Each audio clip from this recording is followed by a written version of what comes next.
નમસ્કાર, આપ જોઈ રહ્યા છો ન્યૂઝ 18 ગુજરાતી અને હું છું લુબના ખાન। વડોદરાના પાદરા જંબુસર રૂટ પર એસટી કંડક્ટરની બેદરકારી સામે આવી છે। કુરાલ ગામે વિદ્યાર્થીઓ બસમાં બેસે તે પહેલા જ બસ દોડાવી દીધી। મહિલા કંડક્ટરે બસ ઉપાડવા આદેશ કરતા ડ્રાઈવરે બસ હંકારી મૂકી। વિદ્યાર્થીઓના જીવ જોખમમાં મુકાયા છે। બે જવાબદાર મહિલા કંડક્ટર સામે કાર્યવાહીની માંગ કરવામાં આવી છે। જો અકસ્માત સર્જાય તો જવાબદાર કોણ તે એક મોટો સવાલ અહીં ઉપસ્થિત થઈ રહ્યો છે। ઉલ્લેખનીય છે કે બે જવાબદાર મહિલા કંડક્ટર સામે કાર્યવાહી કરવામાં આવે તેવી માંગ પણ ઉઠી છે। જો અકસ્માત સર્જાય તો તેની જવાબદારી કોની? હાર્દિક જોડાય છે ફોન લાઈન પર વધુ માહિતી આપવા માટે। હાર્દિક, જે પ્રકારથી સમગ્ર મામલો સામે આવ્યો છે, વિદ્યાર્થીઓ છે તે બસમાં ન બેસે તે પ્રકારના જે આદેશ આપવામાં આવ્યા, શું વધુ અપડેટ છે? બિલકુલ, આ ઘટના જો છે તે ગંભીર પ્રકારની ઘટના કહી શકાય, કારણ કે પાદરા જંબુસર રૂટની વાત કરીએ તો આ એ વિદ્યાર્થીઓ છે કે જેઓ પોતાનું ગામ અને છોડીને અલગ અલગ જગ્યા પર અભ્યાસ માટે જતા હોય છે, પરંતુ એમના માટે એસટી બસ જે છે તે મુખ્ય સ્ત્રોત હોય છે કે તેઓ પોતાના અભ્યાસના સ્થળે પહોંચી શકે। ત્યારે આ જે કુરાલ ગામ છે ત્યાં વિદ્યાર્થીઓ બસમાં બેસે તે પહેલા બસ દોડાવી દેવાની ઘટના જે છે તે સામે આવી છે। આ વિડીયો જે છે તેમાં સ્પષ્ટ દેખાઈ જાય છે કે વિદ્યાર્થીઓ બસમાં ચડવાનો પ્રયત્ન કરી રહ્યા છે, ત્યારે મહિલા કંડક્ટર જે છે તે અચાનક પોતાની સીટ પરથી ઉભા થાય છે અને ત્યારબાદ તેમના દ્વારા બેલ જે છે તે વગાડવામાં આવે છે અને જે મહિલા કંડક્ટર છે તેનો આદેશ સાંભળીને બસનો જે ડ્રાઈવર છે તે બસ ઉપાડી મૂકે છે। ઉલ્લેખનીય બાબત છે કે જો આ ઘટનામાં અકસ્માત થયો હોત તો એના માટે જવાબદાર કોણ હોત, કારણ કે આ એ વિદ્યાર્થીઓ છે કે જેઓ લાચાર છે, મજબૂર છે, તે પોતાનું ખાનગી વાહન લઈને પોતાના શાળા કે કોલેજ કે યુનિવર્સિટી જઈ નથી શકતા અને સરકારી વાહન પર નિર્ભર હોય છે। ત્યારે ચોક્કસથી આ બે જવાબદાર મહિલા કંડક્ટર છે તેની સામે કડકમાં કડક કાર્યવાહી કરવામાં આવે તેવી માંગ ઉઠી છે। અને મેં કીધું પ્રમાણે કે આ ઘટના બની એ સમયનો વિડીયો અત્યારે આપણે દર્શકોને બતાવી રહ્યા છે કે એક તરફ વિદ્યાર્થીઓ બસમાં ચડવા માટે પડાપડી કરી રહ્યા છે અને બીજી તરફ મહિલા કંડક્ટર ડ્રાઈવરને આદેશ કરે છે બસ ઉપાડવા માટે। આ દરમિયાન જો કોઈ વિદ્યાર્થી છતાં અઘટિત ઘટના બની હોત અથવા તો વિદ્યાર્થીને અકસ્માત થયો હોત તો એના માટે જવાબદાર કોણ તે સૌથી મોટો સવાલ જે છે તે અહીંયા ઉઠવા પામી રહ્યો છે। હમણાં બિલકુલ હાર્દિક, આ દ્રશ્યોમાં દેખાઈ રહ્યું છે ઘણા બધા વિદ્યાર્થીઓ છે ચડવા જઈ રહ્યા છે ને એટલામાં જાણી જોઈને બસ ચલાવવા માટે કહેવામાં આવે છે। કંડક્ટરનું આવું વલણ, આ તો કોઈ વિડીયો લીધો એટલે આ વાત સામે આવી, આ દરરોજની ઘટના હોઈ શકે છે હાર્દિક?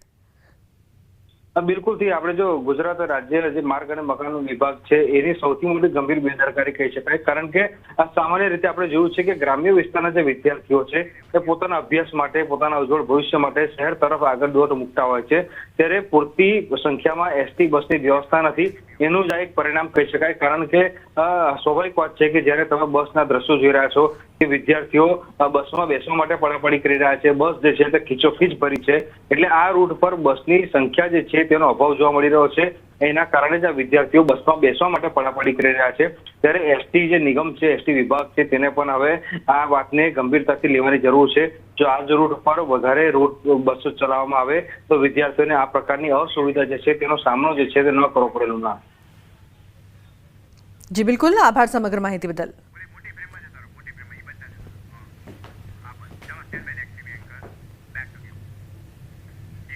તો સુરતના તરસાડી ખાતે તસ્કરોનો આતંક જોવા મળી રહ્યો છે। ગુરુકૃપા સોસાયટી ફરી તસ્કરો અહીં દેખાયા। અગાઉ 1 મહિના પહેલા પણ થઈ હતી સોસાયટીમાં ચોરી। તસ્કરો સોસાયટીમાં 1:30 વાગે ચોરી કરવા માટે આવ્યા હતા। સોસાયટીના રહીશો જાગી જતા તસ્કરો ત્યાંથી ફરાર થયા। તસ્કરો મોઢા પર બુકાની બાંધીને ચોરી કરવા માટે આવ્યા હતા। સોસાયટીના સીસીટીવીમાં આ તસ્કરો કેદ થયા છે। તો જે પ્રકારથી આ સમગ્ર ઘટના સામે આવી છે, સીસીટીવીમાં જોવા મળી રહ્યું છે કે કઈ રીતે સુરતમાં તસ્કરોનો તરખાટ છે તે જોવા મળી રહ્યો છે।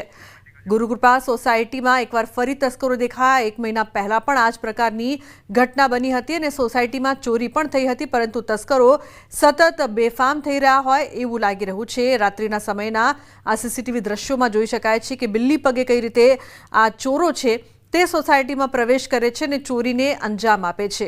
1 મહિના પહેલા પણ આ જ રીતે તસ્કરોએ સોસાયટીને નિશાન બનાવ્યા હતા, એટલે કહી શકાય કે ગુરુકૃપા સોસાયટીને એકવાર ફરી તસ્કરો પોતાનું નિશાન બનાવી રહ્યા છે, પરંતુ પોલીસનો કોઈ પણ જાતનો ભય નથી। નાઇટ પેટ્રોલિંગને લઈને પણ સુરતમાં સવાલો ઊભા થઈ રહ્યા છે। તો સોસાયટીના સીસીટીવીમાં આ તસ્કરો કેદ થયા છે, જેમાં જોઈ શકાય છે કે કઈ રીતે તેઓ મકાન છે તે જોઈ રહ્યા છે, કયા મકાનમાં ચોરી કરવી ચૂપકેથી આવે છે અને ચોરીને અંજામ આપવાનો પ્રયાસ કરે છે। કેતન જોડાયા છે ફોન લાઈન પર। કેતન, વારંવાર તસ્કરો આ સોસાયટીને નિશાન બનાવી રહ્યા છે, શું વધુ માહિતી, શું વધુ અપડેટ? જે લુબના ચોક્કસથી વાત કહું તો સુરત જિલ્લાના માંગરોળ તાલુકાના જે કોસંબા તરસાડી વિસ્તાર સોસાયટી આવી છે એ સોસાયટીની અંદર તસ્કરો જે મોડાઓ પર બુકાનીદારીઓ જે ગત રાત્રિએ ત્રાટક્યા હતા, પરંતુ ગ્રામજનો જાગી જતા તસ્કરો વિલા મોડે પરત ફર્યા હતા. નિષ્ફળ પ્રયાસ થયો છે ચોરીનો. તો ખાસ અગત્યની વાત એ છે કે ગત મહિનાની અંદર પણ આજ એમઓથી ને આ જ પ્રકારના એ તસ્કરો પણ આ રીતે સીસીટીવીમાં તે સમય દરમિયાન પણ કંડાયા હતા અને તે સમય દરમિયાન ચોરી કરવામાં સફળ રહ્યા હતા. પરંતુ હાલ તો સવાલ પોલીસ પેટ્રોલિંગ પર પણ ઉઠી રહ્યા છે કે રાત્રિના સમય દરમિયાન પોલીસ કેટલી સઘન છે અને કેવા પ્રકારનું ચેકિંગો કરી રહી છે એના પર અનેક સવાલો ઉઠવા પામ્યા છે. સદનસીબ ચોક્કસ વાત એ છે કે ચોરીમાં નિષ્ફળ ગયા છે. અધરવાઇઝ જો ચોરી મોટી થાય તો જે લોકોનામાં પણ પોલીસ પ્રત્યે રોષ જોવા મળી રહ્યો છે. જી બિલકુલ કેતન, આભાર સમગ્ર માહિતી બદલ. અરવલ્લીના મોડાસામાં ગેરેજ માલિકની હત્યા કરનાર આરોપીઓ ઝડપાયા છે. આરોપીઓને સાથે રાખીને ઘટનાનું રિકન્સ્ટ્રક્શન કરાયું છે. 4 દિવસ પૂર્વ ડુંગરવાડા ચોકડી પાસે જાઉલ નામના યુવકની હત્યા કરી હતી. તો પોલીસે આરોપીને મધ્યપ્રદેશના ઇન્દોરથી ઝડપી પાડ્યા હતા. હાર્દિક જોડાયા છે ફોનલાઈન પર વધુ માહિતી આપવા માટે. હાર્દિક, શું છે સમગ્ર ઘટના, શું વધુ માહિતી? લુગા ચોક્કસથી જે પ્રકારે મોડાસા શહેરમાં 4 દિવસ અગાઉ ચર્ચાસ્પદ હત્યાની ઘટના થઈ હતી. ખાસ કરીને ડુંગરવાડા રોડ ઉપર આવેલી ગેરેજની એક દુકાનમાં જે પ્રકારે 4 ઇસમોએ એક યુવકની હત્યા કરી હતી અને સમગ્ર મામલે આરોપીઓ ફરાર હતા. તેમને જિલ્લા એલસીબી પોલીસ દ્વારા તેમને ઝડપી પાડવામાં આવ્યા છે મધ્યપ્રદેશના ઇન્દોરથી, અને તેમને ઝડપી અને મોડાસા ટાઉન પોલીસના હવાલે કરવામાં આવ્યા હતા. પોલીસ દ્વારા સમગ્ર જે ઘટનાનું રિકન્સ્ટ્રક્શન કરવામાં આવ્યું છે, ઘટના સ્થળે આરોપીઓને લઈ જવામાં આવ્યા હતા, કેવી રીતે ઘટનાને અંજામ આપવામાં આવ્યો છે, તમામ બાબતોનું ઝીણવટપૂર્વક પોલીસ દ્વારા તપાસ કરવામાં આવી છે. લોકોના ટોળેટોળા પણ અહીં એકઠા થયા હતા. ખાસ કરીને જે યુવકની હત્યા કરવામાં આવી હતી અને યુવકની હત્યા બાદ જે પ્રકારે તટસ્થ બની હતી કે આ કાયદો હાથમાં કેવી રીતે લેવામાં આવ્યો, પરંતુ સમગ્ર ઘટના મામલે હવે આરોપીઓ ઝડપાઈ ચૂક્યા છે અને કડક કાર્યવાહી હાથ ધરાઈ છે. જી બિલકુલ હાર્દિક, આભાર સમગ્ર માહિતી બદલ.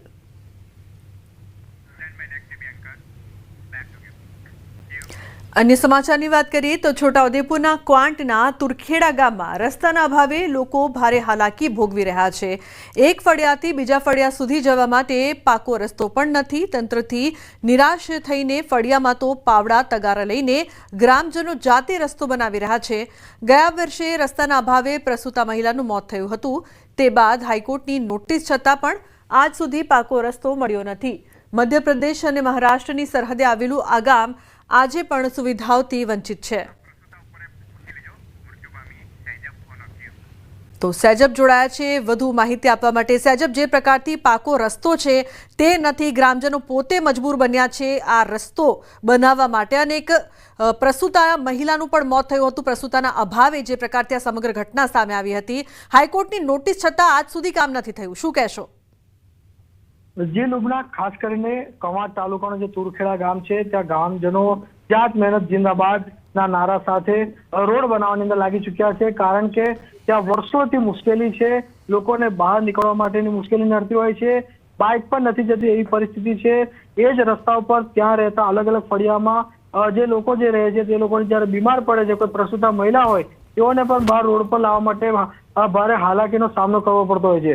ખાસ કરીને ત્યાં પાકા રસ્તાની વર્ષોથી આ વિસ્તારના લોકો માંગ કરે છે, પરંતુ આજ દિન સુધી પાકો રસ્તો બન્યો નથી. અલગ અલગ ફળિયામાં જવું હોય તો પણ ત્યાંથી જવાનો કોઈ પણ રસ્તો નથી. એટલે જેને કારણે જ્યારે પણ ચોમાસું પૂર્ણ થતું હોય છે ત્યારે જ ગામના લોકો પાવડા તગારા લઈને નીકળી જતા હોય છે અને જાતે જ કામ લાગી જતા હોય છે. આ વિસ્તારના લોકોએ અવારનવાર રજૂઆતો પણ કરી છે, પરંતુ નેતાઓ જે આવે છે ખાલી વચનો આપે છે, પરંતુ ત્યાં પણ કોઈ પણ કામ થતું નથી. આજે આ વિસ્તારના લોકોને ભારે મુશ્કેલી ન પડે તે માટે પગદંડી રસ્તો બનાવવા માટે મજબૂર બન્યા છે. અગાઉ પણ ત્યાં રહેતા એક મહિલા છે, તેઓ પ્રસૂતિ હતી, તેઓને પણ બહાર નીકળતા સમયે અચાનક જ એક તબિયત બગડી હતી, ત્યાં મોત થયું હતું. તેને હાઈકોર્ટે પણ નોટિસ આપી હતી, પરંતુ આજ દિન સુધી રસ્તો બન્યો નથી. વિસ્તારના લોકો આક્રોશમાં છે અને આજે જાતે જ આ લોકો ગામના લોકો જે રસ્તો બનાવવા માટે મજબૂર છે. સરકાર જાગે અને આ વિસ્તારના લોકોની પર નજર રાખે એવી આ વિસ્તારના લોકો માંગ કરે છે. જી લુબના. જી બિલકુલ સૈજબ, આભાર સમગ્ર માહિતી બદલ. તો હાઈકોર્ટની નોટિસ બાદ પણ નથી મળ્યો પાકો રસ્તો. મહેસાણાના એપીએન સલ્ફર પ્લાન્ટમાં 2 શ્રમિકોના મોત નિપજ્યા છે. મહેસાણા બહુચરાજી હાઈવે પર આવેલી ફર્ટિલાઇઝર બનાવતી કંપનીમાં આગ લાગી હતી. રાત્રે 2 કલાક ને 10 મિનિટે આગનો બનાવ બન્યો હતો. આ ઘટનામાં 2 શ્રમિકોના મોત સાથે અન્ય 2 મજૂર ઘાયલ થયા છે. ઇજાગ્રસ્તોને સારવાર માટે હોસ્પિટલ ખસેડાયા છે. મહેસાણાથી બહુચરાજી સામેત્રા નજીક એક કંપનીમાં રાત્રે દરમિયાન આગ લાગવાની ઘટના ઘટી હતી. ફર્ટિલાઇઝર બનાવતી આ જે પ્લાન્ટ હોય છે તેમાં રાત્રિ દરમિયાન આગ લાગવાની ઘટના ઘટી હતી, જેમાં હાલમાં જે માહિતી મળી રહી છે તે પ્રમાણે 2 જે મજૂરો હોય છે તેમના દુઃખદ અવસાન નિપજ્યા છે, જ્યારે 2 જે મજૂરો છે તે હાલમાં ઘાયલ છે, તેમને હોસ્પિટલમાં દાખલ કરવામાં આવ્યા છે. તમે જોઈ શકો છો હાલમાં આ પરિસ્થિતિ જોઈ શકાય છે. કયા કારણોસર આ આગ લાગી હતી હજુ સુધી જાણી શકાયું નથી, પરંતુ આજે આગ લાગવાની ઘટનાથી ચોક્કસથી જે પ્લાન્ટ છે તેમને નુકસાન પહોંચ્યું છે, તેમજ 2 જેટલા જે શ્રમિક હોય છે તેમના પણ મૃત્યુ થયા છે. આપણા સાથે જે પ્લાન્ટના જે માલિક છે તેમના સાથે વાતચીત કરીશું. શું કાકા, શું ઘટના બની હતી ને કઈ રીતે આ સમગ્ર રાત્રે 2:10 આ બનાવ બન્યો હતો. કેવી રીતે બન્યો છે એ ખ્યાલ નથી. આ ફાયર કેવી રીતના થયું, આગ કેવી રીતના લાગી એનો હજી અંદાજ આવ્યો નથી. આમાં શું બનાવતા હતા અને અત્યાર સુધી કેટલા લોકોના અવસાન થયા છે, કેટલા ઘાયલ થયા છે? અત્યારે આ ઇન્સિડન્ટમાં મારી 2015થી ફેક્ટરી સ્ટાર્ટિંગ છે. 2025 આ કોઈ ઇન્સિડન્ટ બન્યો નથી. આ પહેલો મારો ઇન્સિડન્ટ છે અને કેવી રીતના ફાયર થયો હજી એ જાણવા મળ્યું નથી. કેટલા લોકોના અવસાન થયા છે? 2 જણના અવસાન થયા છે, 2 જણ ઇન્જર્ડ થયા છે. અને શું બનાવતા હતા તમે? અમે ફર્ટિલાઇઝર બનાવીએ છીએ ખેતરમાં. ચોક્કસથી 2 લોકોના અવસાન થયા છે, 2 લોકો ઘાયલ છે, પરંતુ કઈ રીતે આ આગ લાગી તે હજી સુધી જાણી શકાયું નથી. કેતન પટેલ, ન્યૂઝ 18 ગુજરાતી, મહેસાણા. લિંબાયતમાં ખંડણી અને મારામારીનો મામલો ગુન્હામાં સંડોવાયેલ રીઢો આરોપી ઝડપાયો છે. લિંબાયત પોલીસે આરોપી સુલતાન ઉર્ફે ચિમકી નઝીર શેખને ઝડપી પાડ્યો છે. આરોપી લિંબાયતમાં તાઝિયા જુલુસ વચ્ચે ફરિયાદીના ગળા ઉપર ચપ્પુ રાખી ₹2000ની માંગણી કરી હતી. જો પૈસા નહીં આપે તો જાનથી મારી નાખવાની ધમકી આપી હતી. અગાઉ આરોપી વિરુદ્ધ લિંબાયત પોલીસ સ્ટેશનમાં ખંડણી અને મારામારીના કુલ 13 ગુના નોંધાયા હતા.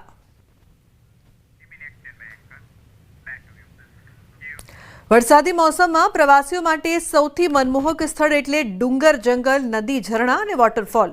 ડુંગર અને પહાડોને ચીરીને આવતી નદીઓના ધોધ પ્રકૃતિ પ્રેમીઓને ખૂબ આકર્ષતા હોય છે. વલસાડ જિલ્લાના કપરાડાના જંગલ વિસ્તાર તેની વનરાજી માટે જાણીતો છે. અત્યાર સુધી પર્યટકો મોટેભાગે વલસાડના ધરમપુરના શંકર ધોધથી જ પરિચિત હતા. જોકે શંકર ધોધની સુંદરતાથી થોડો પણ ઓછો નથી તેવો એક અજાણ્યો ધોધ છે કપરાડાના સિલધાનો માવલી ધોધ. ચોમાસાના અંતમાં પણ ડુંગરની તળેટીમાં વસેલ આ સિલધા ગામ અત્યારે સ્વર્ગ સમૂહ દેખાય છે.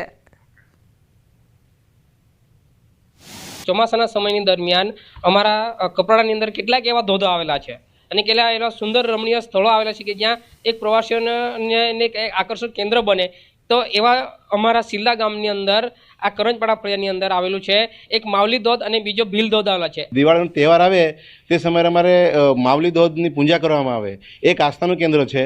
અહીંયા અમારે જ્યારે દિવાળીનો સમય આવે તે વખતે અહીંયા માવલી ધોધ તરીકે અમે એને પૂજીએ છીએ અને પૂજીને પછી અમે દિવાળીનો તહેવાર મનાવીએ છીએ. અહીં સિલધા ગામે જે માવલી ધોધ આવ્યો છે એનો અહીં વિકાસ થાય તો અમારા ગામના લોકોને રોજગારી મળી શકે. કપરાડાના જંગલ વિસ્તારમાં અનેક રમણીય સ્થળો આવેલા છે. આ જંગલ વિસ્તારમાં ફરવાલાયક અનેક મનમોહક જગ્યાઓ આવેલી છે. ત્યારે સિલધા ગામના ડુંગરમાં આવેલ માવલી ધોધ 16 કળાએ ખીલ્યો છે. જોકે કમનસીબી એ છે કે પ્રવાસીઓ માટે આ સ્થળ હજી અજાણ છે. ધરમપુરના વિલ્સન હિલ પાસે આવેલ શંકર ધોધ કે પછી ડાંગનો ગીરા ધોધને જેટલી પ્રસિદ્ધિ મળી છે તેવી પ્રસિદ્ધિ આ ધોધને મળી નથી. પરંતુ આ ધોધની ખાસિયત એ છે કે આ ધોધમાં દિવાળી સુધી ભરપૂર પાણી રહે છે. વલસાડનો કપરાડા અને ધરમપુર તાલુકો અંતરિયાળ પહાડી વિસ્તારોમાં ચોમાસામાં પ્રકૃતિ 16 કળાએ ખીલે છે. મોટી સંખ્યામાં ધરમપુરના વિલ્સન હિલની સાથે શંકર ધોધ અને કપરાડાના કોલવેરામાં આવે છે. પરંતુ આ ખૂબ જે જાણીતા નામો છે ત્યાં આગળ જ લોકો પહોંચે છે. પરંતુ કપરાડાના સિલધાનો આ માવલી ધોધ પણ કુદરતી સૌંદર્યમાં કમ નથી. કપરાડામાં જે રીતે ચોમાસાના 4 મહિના આ હરિયાળી છવાય છે, સાથે જ અનેક એવા જે સ્થળો છે જ્યાં આગળ જો વિકાસ કરવામાં આવે તો અહીંયાના લોકો માટે સ્થાનિક ચોમાસાની અંદર સ્થાનિક રોજગારીનો પણ નવા સર્જન થઈ શકે છે. ભરતજી વાડેર, ન્યૂઝ 18 ગુજરાતી, કપરાડા. ગુજરાતનું એકમાત્ર ગિરિમથક સાપુતારા મિની કાશ્મીર બન્યું છે। ડાંગ જિલ્લામાં વરસાદી વાતાવરણ વચ્ચે પ્રવાસીઓની ભીડ જામી છે। ગિરિમથક સાપુતારામાં પ્રવાસીઓ કાશ્મીર જેવું વાતાવરણ અનુભવી રહ્યા છે। જિલ્લામાં ક્યાંક ઝરમર તો ક્યાંક ધીમી ધારે વરસતા વરસાદમાં વાતાવરણ ખુશનુમા બન્યું। સાપુતારામાં ધુમ્મસ છાયા વાતાવરણમાં પ્રવાસીઓએ કુદરતી સૌંદર્યની મજા માણી। પ્રવાસીઓએ બોટિંગની મજા માણી। સાથે સાથે સાપુતારા ખાતે એડવેન્ચર પ્રવૃત્તિ ચાલુ થતાં પ્રવાસીઓમાં आनंद જોવા મળ્યો। ये साल तो 6 मई से ही बारिश शुरू हुआ है, इसीलिए टूरिस्ट लोगों की वर्दळ जो है इतने सालों में नहीं थी, इतनी ही ज़्यादा पब्लिक आ रही। और डांग में सापुतारा में ये जो पंपा सरोवर है, शबरी धाम है, पांडव गुफा है, गिराधोध है, ये सब बहुत अच्छे से लोग एंजॉय कर रहे हैं। અમે લોકો અહીંયા જાતે બોર્ડિંગ પેડલ બોર્ડિંગ કર્યું, એમાં અમને બહુ જ મજા આવી છે। અમે રોઝ ગાર્ડન જોયું, રોઝ ગાર્ડનમાં બી ફોટોગ્રાફી કરવાની બહુ મજા આવી છે। સાપુતારામાં આજે સવારથી 2 દિવસથી એટમોસ્ફિયર એટલું સરસ છે કે આપણે વાદળોની વચ્ચે રહેતા હોય એવું લાગે છે। मैं 3 दिन से यहाँ पर हूँ और सापुतारा बहुत बढ़िया जगह है। वेदर भी बहुत अच्छा है, यहाँ के लोग भी बहुत फ्रेंडली हैं। यहाँ पर बोटिंग है, टेबल पॉइंट है, सनसेट पॉइंट है, मंदिर है, बहुत सारी चीज़ें हैं। અહીંયાનું વાતાવરણ ખૂબ જ સુંદર છે, એકદમ પ્લીઝન્ટ વાતાવરણ છે। ધુમ્મસ પણ બહુ સારી છે અને બહુ વરસાદ જેવું પણ નથી, બહુ ઠંડી નથી, બહુ ગરમી નથી। અને વાતાવરણ બહુ એકદમ કામ કહી કહેવાય, एकदम कूल કહી શકાય એવું છે। અને एक्टिविटीज़ પણ ઘણી બધી છે। यहाँ हम तीसरी बार आ रहे हैं, यहाँ एंजॉय बहुत अच्छी लगता है। हमारे बच्चे लोग सब यही एंजॉय करते हैं, तो कभी भी छुट्टी रहते तो यहाँ आ जाते हैं। છોટાઉદેપુર નજીક ઝેર ગામે પર્યટકો ઉમટી પડ્યા। ઝેર ગામે આવેલ ડેમ પર કુદરતી નજારો જોવા માટે મોટી સંખ્યામાં લોકો ઉમટી રહ્યા છે। ઝેર ડેમ ખાતે કુદરતી ઝરણા લોકોના આકર્ષણનું કેન્દ્ર બન્યા છે। રજાના દિવસોમાં સરકારી અધિકારીઓ, કર્મચારીઓ અને લોકો કુદરતી ઝરણાને જોવા ઉમટી પડ્યા છે।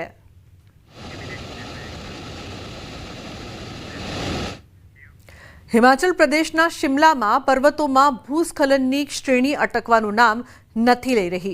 શિમલાના છેલામાં આખો પર્વત તૂટી ગયો છે। સેંજ ગિરિપુલ ચોપાલ રોડ પર પરાલા પાસે ભારે ભૂસ્ખલન થયું છે, જેનો વિડીયો પણ સામે આવ્યો છે।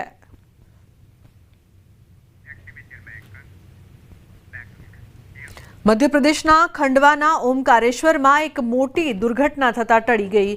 રાજસ્થાનના દોસાથી આવેલ ભક્તો ઊંડા પાણીના પ્રવાહમાં તણાઈ ગયા। જોકે અન્ય યુવાનો અને ખલાસીઓએ ડૂબતા લોકોનો જીવ બચાવ્યો। અભય ઘાટ પર બેદરકારીપૂર્વક સ્નાન કરતી વખતે 2 યુવાનો ડૂબવા લાગ્યા। ત્યાં હાજર લોકોએ તેમને બચાવવાનો પ્રયત્ન કર્યો। ઉલ્લેખનીય છે કે ચેતવણીઓ આપવા છતાં ભક્તો બેદરકારી બતાવી રહ્યા છે। આ ઘટનામાં સદનસીબે બંને યુવાનોનો જીવ બચી ગયો। બિહારના સબલપુરમાં એક પીડિત યુટ્યુબરને ઇન્ટરવ્યૂ આપી રહ્યો હતો ત્યારે જ ઘરની દિવાલ ધરાશાયી થઈ ગઈ। એક મહિલાનું મોત થયું અને 3 લોકો ઘાયલ થયા છે। આ ઘટનાનો લાઈવ વિડીયો સોશિયલ મીડિયામાં વાયરલ થઈ રહ્યો છે। પૂર્ણિયાના સાંસદ પપ્પુ યાદવ સોનપુરના સબલપુરમાં પૂર પીડિતોમાં રાહત સામગ્રીનું વિતરણ કરવા પહોંચ્યા હતા, તેથી તેમની સાથે ઘણા સ્થાનિક ઇલેક્ટ્રોનિક મીડિયા પત્રકારો અને ઘણા યુટ્યુબર્સ પણ હાજર હતા।